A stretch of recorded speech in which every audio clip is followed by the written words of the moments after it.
linear equation in two variables।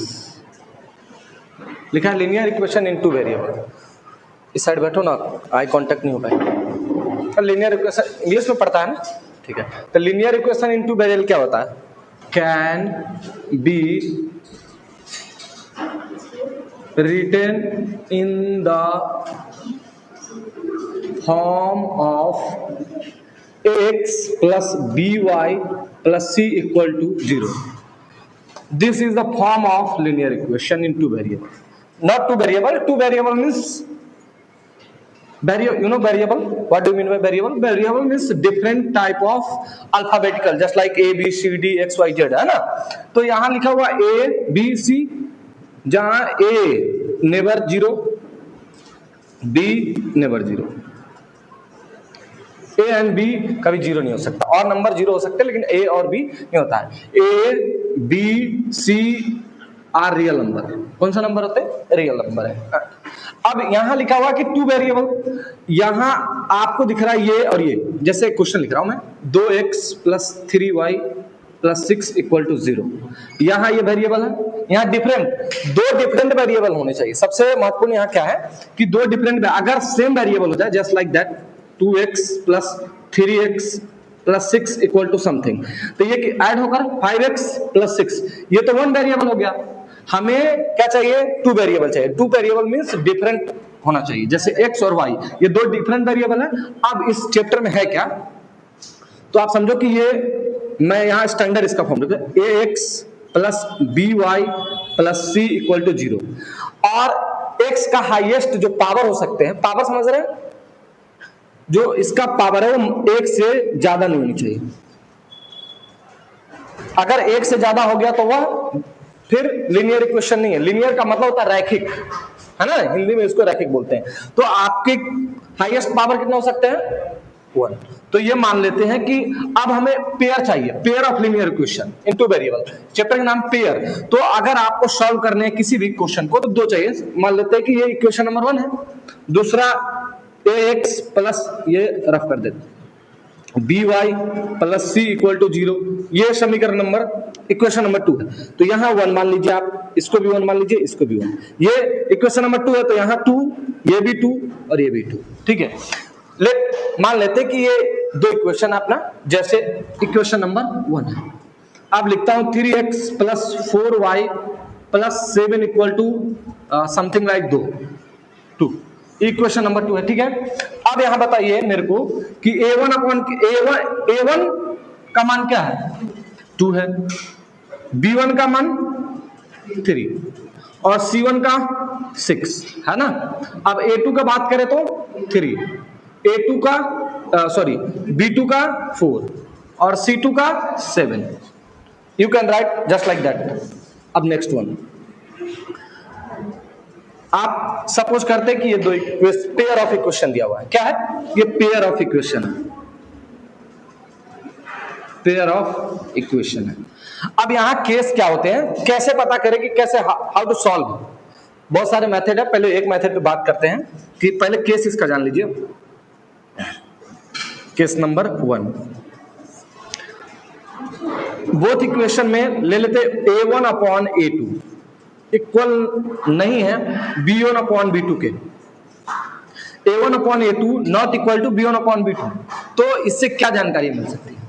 तो बाबू अगर ऐसा दिख रहा है कहीं भी, जैसे ये क्वेश्चन लिखा हुआ है, आप जरा ध्यान से देखो, a1 का मान क्या है? 2 है, 2 अपॉन 3, सही है ना। a1 अपॉन a2 अब बराबर नहीं है b1 अपॉन b2। क्या आपस में बराबर है? अगर ऐसा होता 2 अपॉन 3 इक्वल टू 2 अपॉन 3, तब ये आपस में बराबर है, लेकिन ये अभी बराबर नहीं है। अगर इस प्रकार से आपने को कहीं दिख रहा है तो इसका यूनिक सॉल्यूशन होगा। यूनिक सॉल्यूशन, यूनिक सॉल्यूशन मतलब एक हल है, मतलब उसका आंसर आप निकाल सकते हो। दूसरा कंसिस्टेंट है, हिंदी में इसको संगत बोलते हैं, ठीक है। और तीसरा होते हैं कि इसका जो ग्राफ बनाइएगा तो ग्राफ इसका पैरेलल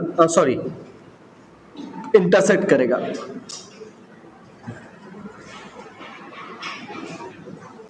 ग्राफ इंटरसेक्ट का मतलब क्या होता है? जस्ट लाइक दैट, आपने ग्राफ बनाया, कहीं आपस में ये कट कर देंगे, ठीक है। जैसे मैंने एक, आपको पता है ये कौन सा एक्सिस है, ये एक्स एक्सिस, ये वाई एक्सिस, आपने लाइन बनाया ऐसे और एक और लाइन बनाया, यहां कट किया ना, तो ये क्या है? इंटरसेक्ट होते हैं, ठीक है। अगर कहीं a1/a2 not equal to b1/b2 है तो यूनिक सॉल्यूशन मींस या वन सॉल्यूशन बोल सकते हैं, कंसिस्टेंट होते हैं और ग्राफ इंटरसेक्ट होते हैं। केस नंबर 1 है। केस नंबर 2 क्या है?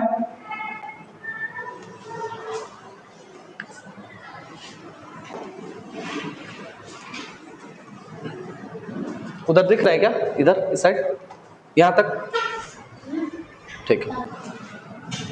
केस नंबर 2, यह same pair of linear equation और लेट कर लेते हैं कि a1/a2 इक्वल है b1/b2 के, मतलब फर्स्ट जो a और b का मान है वो सेम है मान लेते हैं, और तीसरा जो थर्ड वाला है वह c1/c2 इक्वल नहीं है। जरा ध्यान से देखिए क्या लिखा मैंने, a1/a2 इक्वल टू b1/b2 और लास्ट वाला इक्वल नहीं है, तब क्या मिलेंगे तब आपका होगा no solution. No solution, no solution मतलब पेयर ऑफ लीनियर इक्वेशन का there is no solution. Second one, inconsistent. Inconsistent को हिंदी में बोलते हैं असंगत, ठीक है। और पैरेलल, ग्राफ कैसे होंगे? Parallel means just like that या ऐसे पैरेलल होंगे, एक लाइन दूसरे लाइन के पैरेलल हो सकते हैं। जैसे आपने ग्राफ ऐसा बना दिया, लाइन गया ऐसे करके और एक और लाइन चला गया ऐसे, आपस में दोनों पैरेलल है, समझ में आ गया? समांतर। ये हो गया केस नंबर 2। केस नंबर 3 देखिए क्या है। केस नंबर 3 बाबू, केस नंबर 3 में होता है कि a1/a2 ये सभी आपस में वैल्यू इक्वल हो जाए, यानी कि आप ऐसा समझो a1/a2 equal to b1/b2 equal to c1/c2, ऐसा हो जाए, आपस में तीनों इक्वल है। तो देखो इसमें होंगे infinite mini solution. Infinite mini solution, infinite मतलब अनंत, बहुत सारे इनके हल होंगे, ये चीज। दूसरा है कंसिस्टेंट होंगे,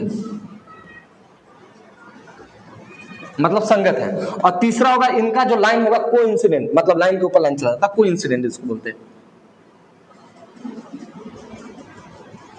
ये बेसिक है, मतलब अगर pair of linear equation available है हमारे पास तो हम डाटा कलेक्ट किए कि केस नंबर 1 में a1/a2 बराबर नहीं है b1/b2 के, तब एक सॉल्यूशन होंगे या यूनिक सॉल्यूशन, कंसिस्टेंट होंगे और इनके ग्राफ इंटरसेक्ट करेंगे। दूसरे लाइन में है कि केस नंबर 2 में a1/a2 इक्वल टू b1/b2 और थर्ड क्या है c1/c2 नहीं इक्वल है, ठीक है। तो नो सॉल्यूशन, इनकंसिस्टेंट और पैरेलल।